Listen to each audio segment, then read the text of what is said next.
Climate extremes are becoming a familiar pattern across the world. Experts say the effects have been devastating in the Horn of Africa due to a lack of preparedness. An 8-country trade bloc is coming up with solutions.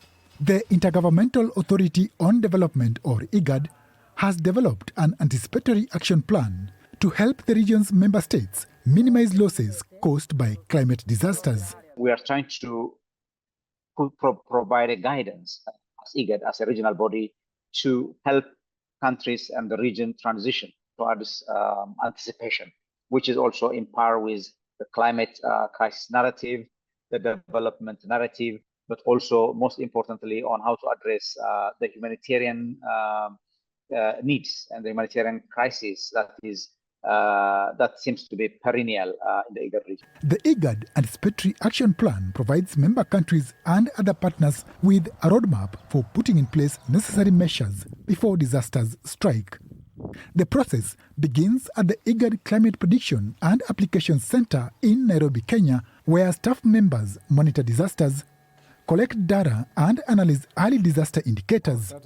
The findings are then communicated to member states through alerts or advisories. Since all major hazards within our region are climate related, so getting early warning in terms of extreme weather and climate issues will form anticipatory action in terms of disasters. The anticipatory plan is being implemented in partnership with key humanitarian organizations with operations in the region, including the World Food Programme Eastern Africa and the UN Food and Agricultural Organization, or FAO.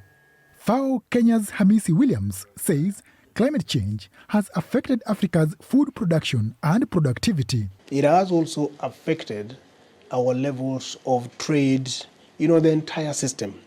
And that means that it has overall reduced the ability of us to have nutritious food on the table.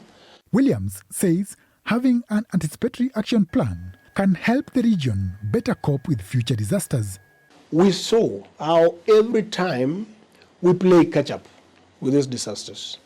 But if we have a defined roadmap like now and we follow the roadmap, then what we are trying to do now is to say we are going to be ahead of the disaster when it comes. IGAD's Amdihun says implementation of the action plan offers a win-win situation for governments and communities in the region.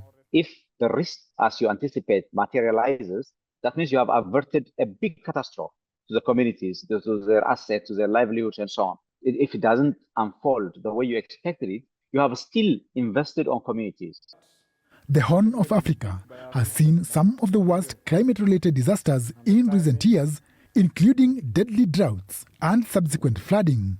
Experts hope the regional transition from a reactive to a proactive approach to climate extremes will help protect vulnerable communities from their devastating impacts.